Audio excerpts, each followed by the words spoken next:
Hello, everyone, and welcome back to the Father-Son Packers podcast, your source for Packers news, notes, and analysis. My name is Tommy, and I'm one of your hosts, and I'm joined, as always, by my co-host, my dad, Matt. Dad, how you doing?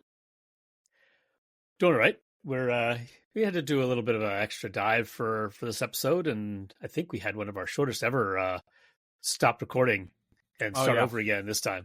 My voice cracked on the he of hello, and I immediately had to stop it because it was that bad. A record short. Not only did I have to redo. Stop the recording, I had to go get water, drink like a whole glass of water, and then come back and then just try again from the beginning. But anyway, we are here today. Minus one voice crack. I'm losing vocal cords by the second, but we are here today to talk about a couple things. We're going to start off with talking about some of the top 30 visits the Packers have had that have been reported on recently. So some edge rushers in there that I think both of us are very interested in. And then, since we're kind of in the season of draft predictions, a lot of mock drafts coming out, we figured we would take a look at, where in the past 5 years, we went back and looked at the last 5 years of data, and that's what my dad was talking about for one of our deep dives, where the, experts get it right in terms of predicting the draft, not necessarily in terms of who's going to be good, but in terms of predicting the draft, and where the experts sometimes miss and why they maybe sometimes miss at certain positions. So we went back, we'll talk about the details in a bit, but we went back, looked at the last 5 years, looked at the consensus big boards, where players actually got drafted, what their athletic testing looked like, and what their production in college looked like. And essentially, from that, we're like, okay, sometimes, the experts are maybe paying too much attention to the production. Sometimes the experts aren't paying enough attention to the athleticism. But we'll talk to you a little bit about that because, like we said, Dad, it is mock draft season. And, I think being able to look at the mock drafts and then keep in mind, sometimes the experts, you just got to keep in mind they're putting too many receivers too high and they usually fall, or they're putting the edge rushers down here that test these numbers. And, we know now that if they test there, the NFL is going to like them more. But anyway, do you want to start running us through, though, Dad? We already mentioned we're going to start off with some of these top 30 visits, a few of them to mention here. Do you want to start running through those those players that have already been linked to Green Bay so far in this draft season? Yeah, though I would like to start with first one little bit of news that the Packers, another signing. Oh, yes. We signed Christian Welch, linebacker / special teamer. Yeah, he played for Green Bay in 2023 and last year split time between Denver and Baltimore. So they've added another player to the team in this offseason. He's signing number 5? It has to be 5 since we said it at the exact same time, right? I was going to say, though, I did feel like, because you remember when Welch ended up, not being with the team after like final 53-man cutdowns, I think everyone was pretty surprised because remember that Baltimore game where, what was it? He had a pick that was a pass breakup. He had 3 stops with no missed tackles, 5 total tackles, ended up with a 94.3, PFF grade in that third preseason game. And you can roll your eyes, and I that's fair enough because we're talking about PFF grades in preseason games, and that is 100% fair. But just that in that, targeted 3 times, only allowed 1 catch for 5 yards, and it definitely seemed like at the time it was like, okay, about as good of a preseason game as you can have. And once again, yes, it's just preseason, but it did feel like he was like kind of making his way to being on the 53-man roster at that point. And I think I was surprised when he didn't end up making the team and ended up going to Denver. And I'm happy to have him back because at the very least, it's some more depth linebacker, another depth linebacker, probably going to be battling it out with Tyron Hopper for that spot in camp. Hopefully and maybe whatever rookies they bring in as well. Hopefully Hopper can win that spot because I think it's going to be between McDuffie, and Welch probably for that third spot, third and fourth spots rather. McDuffie's pretty much on the team for all intents and purposes. Yeah, he's the third linebacker. What I think is that Welch is probably replacing Wilson's special team snaps.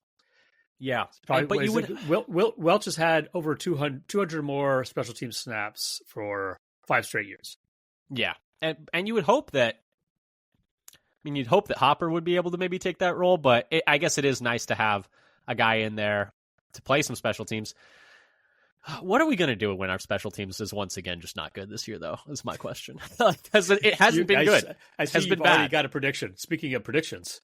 Well, Nate Tice, I don't know if you saw this. He was on, I think it was Blue Sky, By the way, check us out on Blue Sky at Father Son Packer. Like, subscribe, YouTube, Spotify, Apple Podcasts, leave a review, tell a friend. We'd really appreciate it. But anyway, Nate Tice on Blue Sky, I think it was like had a whole thread of like just like the Packers sucking on special teams against the Eagles in the wild card game. And it's like, yeah, no, we're getting our asses kicked out there. Like, can we do?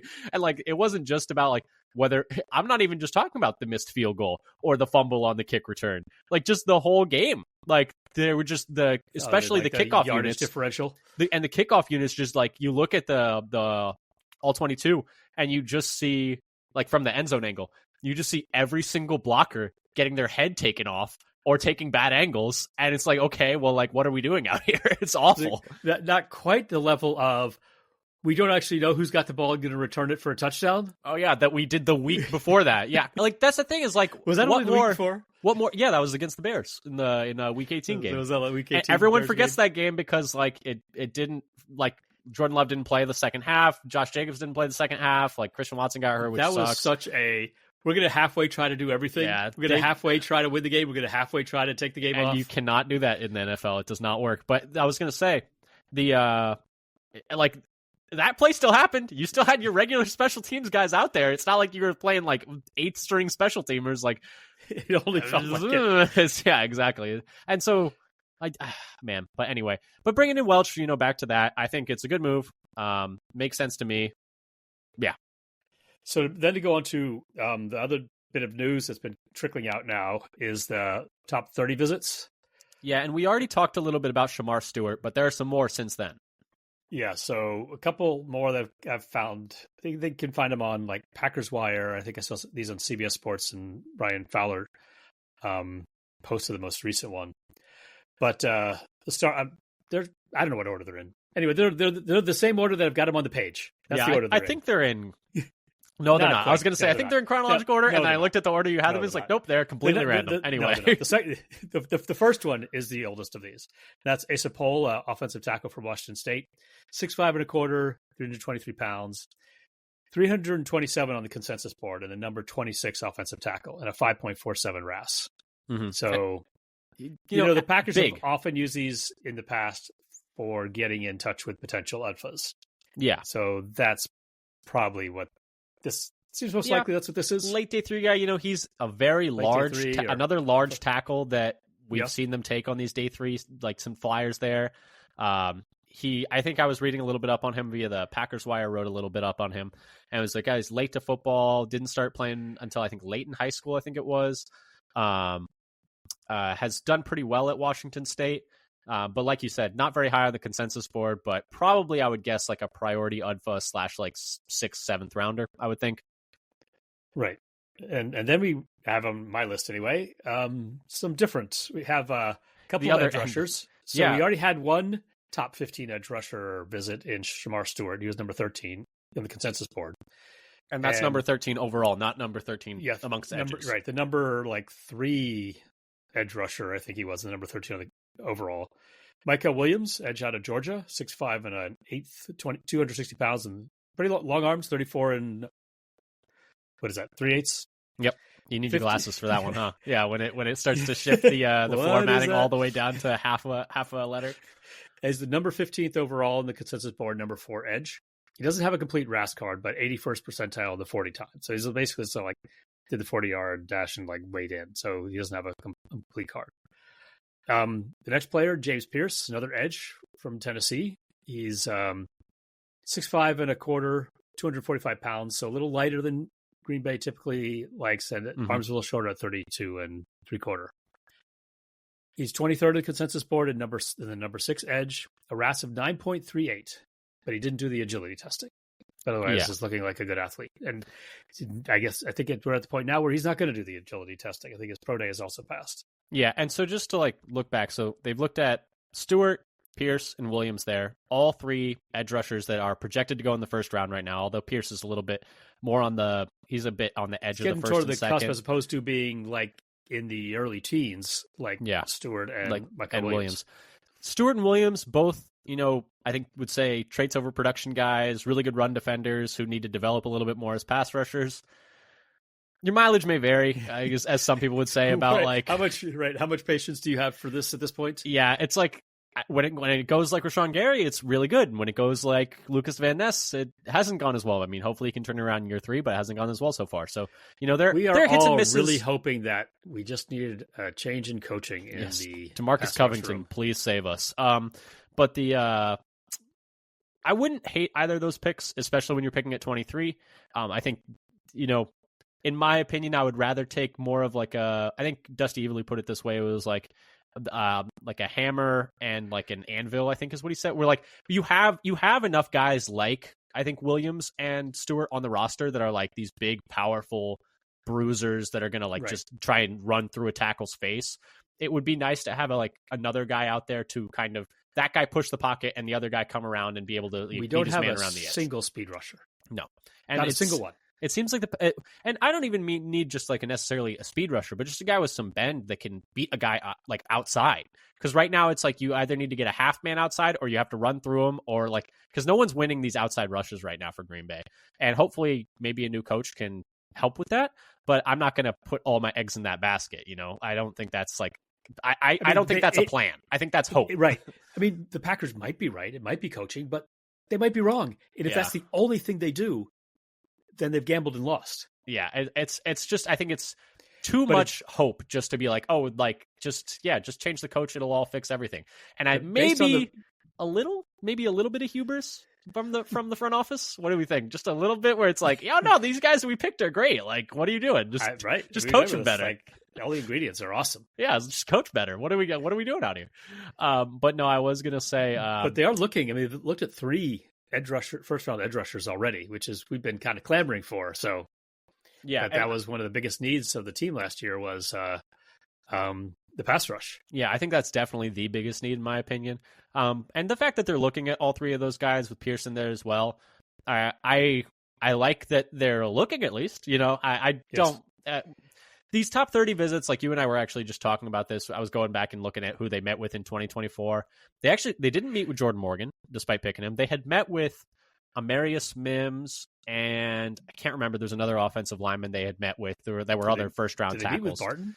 I don't believe they did. I don't remember seeing him when I was just looking, although I did just briefly skim it. I don't remember. The players they did end up drafting that they actually met with were Edgerrin Cooper, who they took at the 45th overall pick, Katana Oladapo, who they took in the 6th round, and the other one was Tyron Hopper, who they took in the 3rd round. Those are the players that they actually ended up meeting with that they actually ended up taking. So they're just because they meet with someone doesn't mean they're guaranteed to take them. Just because they don't meet with someone doesn't mean they're not guaranteed to take them. I think it's just like if they want more information on guys, but we can at least it's nice that they're taking a look at the edge class. But anyway, beyond those 3 guys, Dad, who have they been meeting with over the past week? So far, 1 wide receiver. So that's out of 7, and they've still got 4 times as many total to go. Isaiah Bond from Texas, 75th on the consensus board, and the number 10 wide receiver. I'm a little surprised here. He's small, only 5'10 and a half, and only 180 pounds. He's like well below their usual weight threshold, even for slot receivers. And he's not done a complete athletic testing to know everything about him, but he is fast. 4.39 40 at the combine and a 4.34 at his pro day, which just happened a couple days ago. However, he's added a vertical jump at his pro day, and that was below the 50th percentile for wide receivers. Not great. Overall, his RAS card with a vertical added is 5.83, but no bench, no broad jump, and no agilities. Yeah, and he ran a 4.39, which is like really fast, 4.39, 4.34. But like, I don't know if for those of you that don't obsessively follow the combine, he was like guaranteeing he'd be running like 4.25. So like he pretty much set himself up to disappoint people. I feel like if he just went out there and like ran in the 4.3s, everybody would be like, wow, like really fast. But because he set everyone up being like, because he was saying like, oh, I'm gonna like beat Xavier Worthy's record, like I'm gonna tie him, and like I'm gonna like catch him on the 40 there. And I mean, when you talk all that talk, like, and you're setting yourself up to like disappoint everyone because that's so hard to do. Not lacking in confidence. Yeah, that's true. I want my receivers to have confidence. It's fair. So but they did take a look at one receiver there, at least. Yeah, the biggest surprise for me is the size. I mean, yeah, he's 4.39 instead of 4.22. Still play fast. Yeah, and he plays faster than I would say. And he plays fast. Because it's weird because like everyone was he's talking about pounds. That's the Packers a weird will part, never yeah. put him on into wide receiver sets.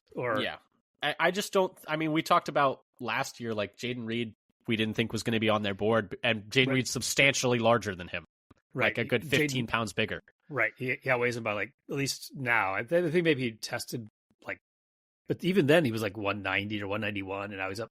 Could he play at 195? So yeah, Bond is significantly skinnier. Yeah, and he's also projected to be like a second, third rounder, and I just don't. I mean, they need a field stretcher with Watson out. Like, I think is probably the logic behind like maybe showing interest in him, but I don't know. It doesn't seem. I'm not sure about it. But anyway, a couple more to talk about. A center and a corner coming our way. Jacob Bayer from Arkansas State. I think this is another one in the possible UDFA or seventh rounder. He's 348 on the consensus board, 32nd ranked interior offensive lineman. 6'2" and 7/8, 315 pounds and 32 and 7/8. Almost 33 arms. Yeah. Almost 33. And no testing numbers available that I've been able to find so far. For a second, I saw the 348 on consensus board that you had there in the doc. I thought that was weight. I was like, oh my God, this is the biggest center I've ever seen in my life. I've never seen a man that large. Right, and only 6'2". I was going to say, if you're 6'2", 350 playing center, like you must be the freakiest athlete of all time. But anyway, no, he is not. He's 312 pounds, or 315 pounds. But still, 315, pretty big for a center. Yeah, but not very tall, which is also kind of right on brand with a lot of centers. And then the last one you have know about so far is Sean Revell, a cornerback from East Carolina. He's almost 6'2", 6'1", 7/8", 194 pounds, so he's over the Packers' 190-pound threshold for corners. 39th of the consensus board and the number 5 corner. And he would be higher if not for the major injury he sustained this past college season. He tore his ACL in September, so he has no testing available. Excelled in the games he did play with a lead coverage grade from PFF in the 3 games last year, and also a lead coverage grade in 2023. According to Matt Fowler, Ryan Fowler, but yeah. Ryan Fowler. He is up to 21 miles per hour on the treadmill on March 19th. And his doctor said he's expected to be ready to play week 1 and start doing some like running and drills, but not team activities in training camp in the summer. And my guess is, as much as like interest in the player, like having a top 30 visit for him, like it's going to be about the medicals for him. And I would assume that that's the main reason that they're having him in, is like we want our guys to take a look at him real quick and see how that knee's healing up. Because he was going to be probably a top 20, maybe pushing even higher, in terms of where he was going to get picked. Now, the question was always going to be, level of competition, but he's a very good athlete. Obviously, we don't know that via testing, but just via, watching him play, he seems like he would have tested really well this draft season, and was a very good coverage player while he was at Eastern Washington. East Carolina. Eastern Carolina. Yes. Eastern Washington. Yeah. Opposite, wrong ocean. Both east, sort of. But anyway, no, East Carolina. Wrong side of the country. But I had the logo in my head. I had the pirate logo in my head. I, for some reason, said Eastern Washington. But anyway, I wouldn't love the pick just because I don't want to bet on a guy coming off a major knee injury who a lot of corner play is predicated on athleticism. Not just like him, but like all corner play, you kind of need to be a really good athlete to be able to react to receivers who are only getting bigger, stronger, faster by the year. Not a gamble I would want to make. And he's expected to go like second round right now, early second round, high second, yeah. And so you'd probably have to take him at 23, and or trade back, or trade up to second. It would be. They may be like that would be, if he falls to 54, we want to know if we're interested. If he falls to 54, and that's maybe what you're looking at here. Yeah, I would be fine with that. And like I could talk myself into it. The thing is, it's just such a risk, and it wouldn't it be like the exact opposite of like urgency to take a guy that's like coming off a major injury that wouldn't have. We could go in a digression about urgency. Yeah, I agree. I agree. They have so okay. Do you want to talk about? I mean, we don't have it in the docs, but like, I guess I just feel like I guess you don't feel like the free team agency needs was more urgency for everybody except me. You didn't like the free agent sign. I mean, I can talk. He did spend the money. He didn't just sit on it. He didn't just sit on it. They just didn't. They didn't address their most pressing need. I think the thing is, and I think maybe I can articulate your frustration. You can tell me if I'm wrong, but it's like they made floor raising moves. They didn't make ceiling raising moves. Yeah. When like that, like I feel like is how you feel about it, or how do you? I mean, might as well. We don't have as much to talk about as we usually do in an episode, and we always go long anyway. So go ahead. What? I guess part of it is they made the same kind of moves they always make. We're going to sign players just coming off the rookie contract, and we're not going to pay. Though they did pay top of market dollars practically for Banks. I was going to say. Well, I was going to say like last year almost was like more urgency than this year in terms of the free agent moves, but I think that also has to do with the free agent class. Like, It was not a very good free agent class this year. And like, but they didn't want to go for an edge rusher. So and pay those dollars. Who would you have wanted? Sweat, or even Chase Young? Chase Young's the interesting one. I would not have minded Chase Young. Sweat, because Young is still young. He's only 25 years old. I would have talked myself into Sweat, but the argument against him, I think, is fair. Is that part-time player coming off like the best 3 games of his career in the playoffs. Like you're paying essentially like at peak value, like for what he's ever been. And so I think the argument there is fair. Now, would I have rather paid him than Banks? Yes, I've already said that. But I think it's the arguments against it, I think, are reasonable. Now, I still don't think I would have paid Banks all that money. I would have. We'll see if they're right. I mean, he so far has not played at the level of that contract, which is like, top 5 guard in the league. Top 5 guard in the league. Yeah. So hopefully he ends up being top 5 guard in the league, because that would be great. I mean, it'd be fantastic. And like, if at the end of the day he plays like a top 10 guard, that would still be. I think it's still worth it. Still worth it. Even if he's like, I would say like top 12, top 13 guard in the league, top 15 guard in the league, maybe even not necessarily like top 15 left guard. The worry is, do we pay top 5 guard money to a 30th, average? Yeah, 30th. But 30th guard. If he's above, like if he's a top 20, I mean, we're just moving the goalposts over and over. But anyway, it's like that scene in The Office. Have you seen where he's like where he's like asking Jim and Dwight are just going back and forth for like a good 10 minutes, like. What, like, do you think it could take a month? He's like, I could see that. 2 months. It's very possible. 3 months. So you're saying it's just like what we're doing here. Exactly. But anyway, I think if he's like a top 20-ish guard in the league, top 15-ish guard in the league, and you paid him like a top 5 guard, I think you can work with that. You can work with that because you feel like the salary, the league will catch up to that salary level and make it about 15th. Yeah, exactly. If he's like the top half of the number 1 guards on a team, then I'm happy. Yeah, he doesn't need to be a top 5 guard for it to be worth it. Like the money will catch up. But they are banking on him either way, and pun intended, banking on him playing better than he has played so far in the league. But looking at the other edge rushers available, I mean, Adangbo would have been interesting, but he's mostly been a part-time player as well. Sweat, like we said, was a part-time player. It would be a bit of a gamble. Not that it's a gamble that I think wouldn't have been worth taking, but the arguments against it make some sense. Chase Young is one I definitely would have been interested in, but he has had injury problems in his career, so like there are some concerns there. And outside of them, it's just like the edge class wasn't very good. Like, did you want to give Joey Bosa 12 a year? I wouldn't. I don't think he's on the right side. Like he's been trending down the last few years. Did you want to go try and bring in? I'm just even having trouble. Like Azeez Ojulari at $4 million would have been interesting to me. He got like nothing from the. Or did you want to pay the big bucks for Milton Williams? No. Well, not what he got paid. I don't think we can even afford that. Like, well, not after paying Banks. Yeah, and not if you want to. Once you pay Banks, all the pass rushers are off the table. Yeah, but also was Milton Williams got like what 26? Was it that much? I want to say it was 26 a year, but anyway. I felt like the offseason went, we're going to still operate with the same timeline as we always have. Yeah, and I think which is not what urgency implies. Anyway, we have digressed from our earlier digression. Yes, but anyway, so I like you said, urgency, whether or not they've had it, I don't know.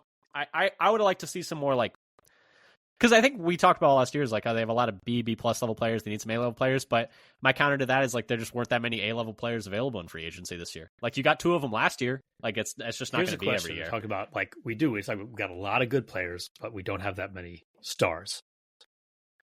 With that in mind, is it a better strategy to trade up in the first using your second to get a star than get a late first and a late second?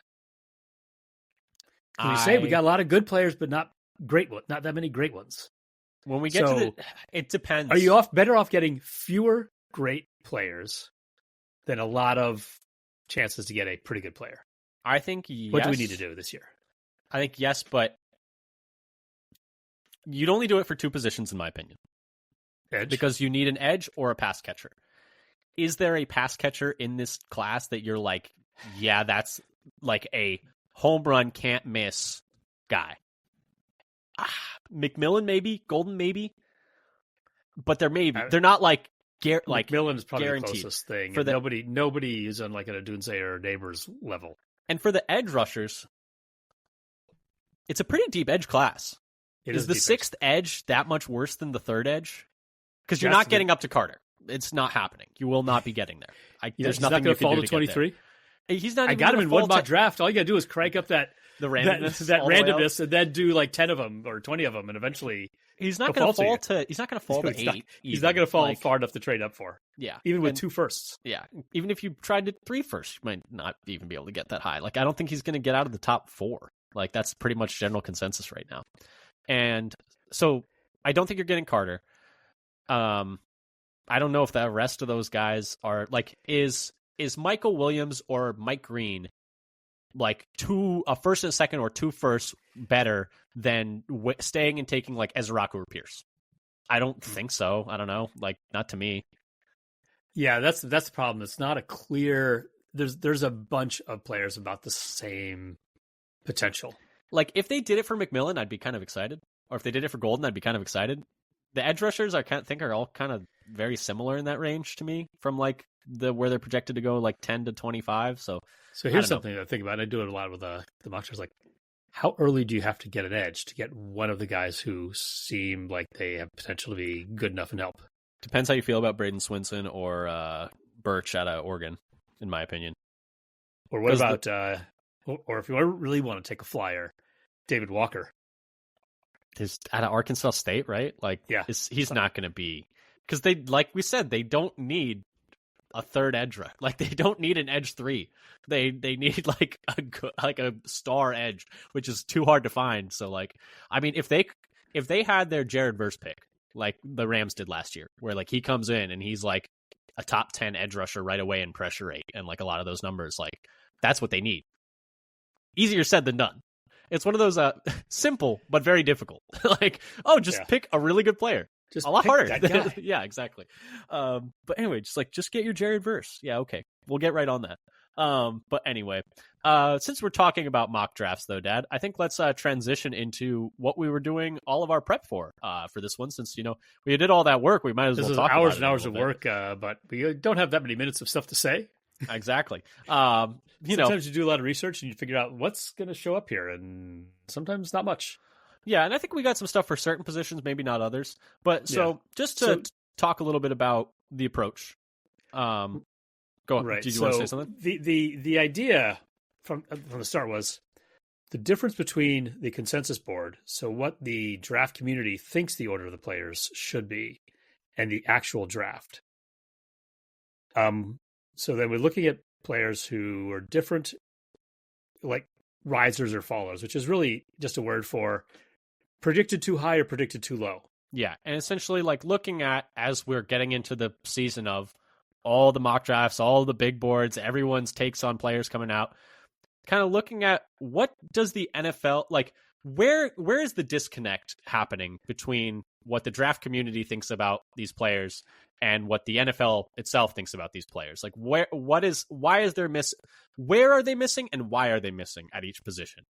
And so what we did was we looked at, data from the last 5 drafts, so 2020 through 2024, and we looked at all the players that were picked, where they were ranked at the time on the consensus big board, time of the draft. So the consensus big board via mockdraftdatabase.com, it's like essentially takes all the big boards from around the draft community and kind of averages them all. Looked at those 2 things. Looked at their college, data, their college performance metrics. And for each position, we picked a different performance metric. So for receivers, we picked yards per route run. For running backs, we did yards after contact per attempt. For edge rushers and interior D linemen, we did pressure rate. For offensive tackles and interior offensive linemen, we did pressure rate allowed. And actually for interior defensive linemen and edge rushers, we did pass block efficiency, which is a bit of a tease of pressure rate that kind of helps weigh sacks more. It's per PFF, and those numbers are per PFF. For linebackers, we did stop rate, so stops per run block snap. And then for corners and safeties, we did yards per coverage snap. And so the idea behind picking, one number for each of those is to just kind of have something analogous of production while they were in college and looking at how production was weighing in terms of where these players were getting ranked by the NFL and where these players are getting ranked by consensus. And then, so we had those, and then we also had the relative athletic score from Kentley Platty at MathBomb on Blue Sky as well as Twitter. Shout out to him for those numbers, and that's essentially just their athleticism based on how big they are for their position, and also, as a percentile based on what position they play. And so for each draft, we essentially looked at the players who were picked 25% higher than where they were projected to go, and those were our risers. So like players who were drafted like 7th overall, but were projected to go maybe like 12th. And so as you get deeper into the draft, those numbers are wider apart, but you get the idea. And then players who were 25% lower than their projection. So, essentially the inverse of that. And we looked at the risers and compared them to the fallers, and essentially for each position looked at what the big differences between the players that were drafted ahead of where they were projected to go, and what were the differences between the players that were drafted ahead of where they were projected to go and the players that were drafted way lower than they were projected to go. And for the most part, is there something I'm missing I'm going over that? The point being, how well are the pundits predicting what the team's going to do? And when they predict incorrectly, was there a data set that shows up, either traits or production, that distinguishes the players that are projected incorrectly? Yeah. So this isn't necessarily to say that traits don't matter or production doesn't matter. This is, are the pundits valuing traits or valuing production at the same level that the league does? Yeah. And so as we went through it position by position and looked at also how much the pundits and people miss on certain positions, because it did seem like that overall, just to start us off there were definitely some positions where it felt like the consensus was missing more than others, and the 2 that were probably the biggest were at linebacker and at corner, where so we looked at essentially the number of risers and the number of fallers divided by the total number of corners drafted over that time, and most of it was about 50% of them were drafted outside of the range of where the mock draft community was projecting them to go. But for corners and linebackers, 60% of the time, 65% of the time for corners, or for linebackers rather, they were not projecting in what we would call like a reasonable range for where these players ended up going. And so it's interesting to just keep in mind when you're looking at these mock drafts and at these big boards, linebackers and corners over the past 5 years, have been hard to predict for the draft community based on where they expect the NFL to value them. Yeah, and in both cases, both linebackers and corners, they had the highest number that were incorrectly projected, and more of them went earlier than projected, and fewer went later. Yeah. So it wasn't just random noise where they were just inaccurate. Here, they're actually inaccurate in a particular direction, or biased in a particular direction. So the league is picking corners and linebackers earlier on average than the projections the guesses, the predictions would say. Yeah. And so it seems like the league just generally values those positions more than people expect them to each year. We looked, tried to do essentially a student's t-test on whether or not the relative athletic score between the risers and fallers was different, or the trait or the production metric. For corners, that was, again, yards per coverage snap, and for linebackers, it was stop rate. Whether that was different from risers to fallers, it was not. So there didn't seem to be as much of a why, at least on the surface level, as to why linebackers and corners were getting missed as much as they were, but they were definitely getting missed overall more. And we did mention that there were more risers than fallers for both of those. There were 46 risers and 28 fallers for linebackers, and then there were 63 risers and 44 fallers for corners. And that was, for the most part, true. There were usually more risers than fallers for most of the position groups. But one other interesting piece was that for, I believe it was wide receivers as well as edges, those were the two where the risers and fallers numbers were actually very close together. For the most part, there was around 1.8 to 1 risers to fallers, I would say, around there, Dad, you'd probably say. But there were a few, and I would say the other two that had a lot more risers than fallers were running back and safeties.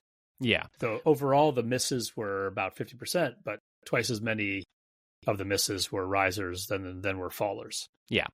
Edges, meanwhile, though, was the only position where there were more fallers than risers. And then receiver was one of the only ones where it was almost smack dab 50-50 with 46 risers and 42 fallers.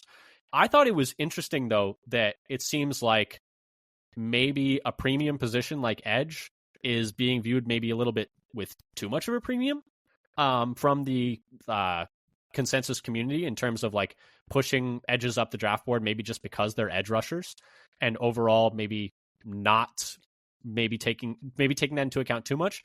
And on this one, we did actually find that there was a substantial difference in at least one metric, right? In terms of the difference between that group of risers and that group of fallers. Right. So if you look at the edges, if you compare the RAS score for the risers and the fallers, it's basically identical. So it didn't matter. Their athletic testing didn't matter whether they rose or fell. The draft community cared as much about athletic score as the NFL did. Is pretty much what that's right. That they both had the same opinion of RAS score when ranking. However, production there was a huge difference between the risers and fallers in pressure rate. Very statistically significant production. P-value of 0.0002, tiny. So it's right, 2 times in 10,000. Yeah. That's the right number of zeros, right? But anyway, so it's hugely significant, and the players who are chosen later than the draft community projected, they actually had a higher pressure rate in college. Yeah, which really than what that's risers. telling you is that the draft community seems to care a lot more about college production than the NFL does. And I know Packers fans, you're going to hate to hear that because, and I know you probably already, it's not just the Packers. It's not just the Packers. This is league wide, but it's interesting. Both the predictors and the league care the same about the athletic score. It seems like it affects their rankings similarly, but the mock draft, the people creating mock drafts, the people making big boards and trying to predict these things are way over indexing to college production and seem to care far too much about pressure rate in college, or seem to care, maybe not far too much, but seem to care far more than the NFL does about college the actual team production.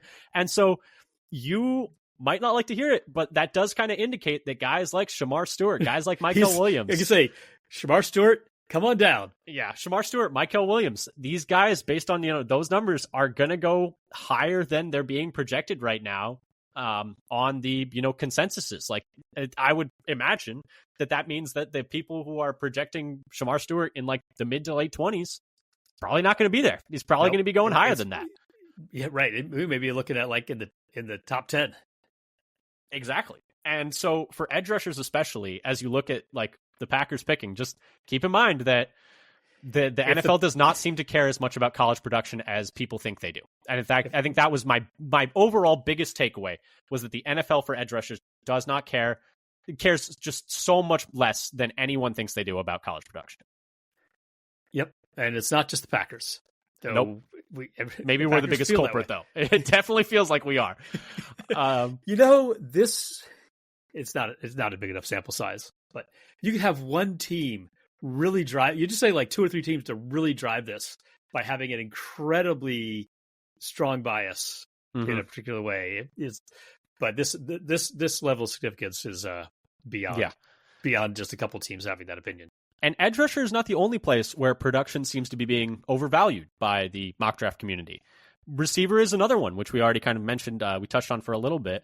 But when you look at yards per route run, the players who are being picked by the NFL above where they're being projected, the risers as we call them, have a much lower yards per route run than the fallers do, with a p-value of 0.025, which is statistically significant as well, which again shows that the mock draft community is kind of over-indexing on college production and how players played in college, and that the NFL seems to maybe just not care as much about that. And the RAS score was not statistically significantly different between the two groups, which is maybe a little bit surprising given the fact that the production was so different. It was a slight difference, but it was not statistically significant.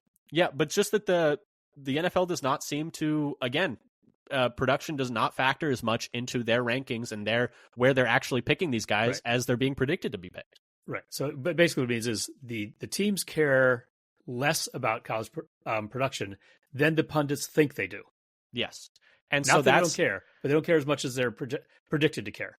And so for me, like, the guy that I think of immediately is Matthew Golden, who, like, everyone, the main knock on him is the yards per route run weren't great. You know, in college, he really only had like a handful of good games at Texas. Wouldn't be surprised to see him go higher than he's being projected right now, even though he's being projected actually. Like, I think maybe we're catching up a little bit to that because he's getting projected at like the 12th, 13th overall pick right now by Daniel Jeremiah, et cetera. So I don't know if he's going any much higher than that. Even I'm not. Right. I'm not willing to push the gas too hard on that one. But so one thing that we should say in this exercise, we have used the consensus board. We have not done the exercise of which one of the pundits is most accurate. No, we have not. Which could be a fun one. That'd be a fun one maybe next for next couple weeks. We have not done that analysis. Yeah. But so that was another one where production seemed to not have too much of an impact. Going down the position groups though, Dad, there were not too many others that actually showed a massive change from one group to the other. Interior defensive line showed kind of a similar trend as the edge rushers in terms of looking at, you know, the pressure rate being higher for the fallers than the risers with a p-value of 0.038, which means it's like statistically significant still, but not nearly as much as it was for the edge rushers. Overall, you know, kind of shows that, you know, it's maybe just a bit tuned down version of what the edge rushers were, wouldn't you say? Yeah, it's like maybe because you're actually looking at two different kinds of players in the interior defensive line. You have your pass rusher class and your run stopping group. And by combining them together, you dilute out the significance of the pass rush trait, perhaps. Yeah. And then the final one that really had any significance was for safety. The RAS was higher in the risers than the fallers with a p-value very low of 0.019, which pretty much just goes to show athleticism is being undervalued by people creating big boards, creating mock drafts, and that the NFL really values athleticism in their safeties. Yeah, so that's it. The only position group where the league cared about athletic ability more than the predictors. Yeah, and so that kind of makes me think Emanwari, lock first rounder, right? Lock first rounder, and a lot of people already have him there, but so maybe he's going to like 12 to 15. I don't know if it necessarily tells us where he's going, but it tells me that he's going higher than he's being predicted overall in terms of the consensus. And you know, making decisions off this consensus, I think we still need to wait a few weeks for this consensus to lock in to be statistically for this year and to be close to what we were going off of for when we were looking at these numbers. But anyway, any last things that you wanted to touch on based on those numbers, or should we wrap things up here? Yeah, so I should say one thing we have not done here because is who's actually right.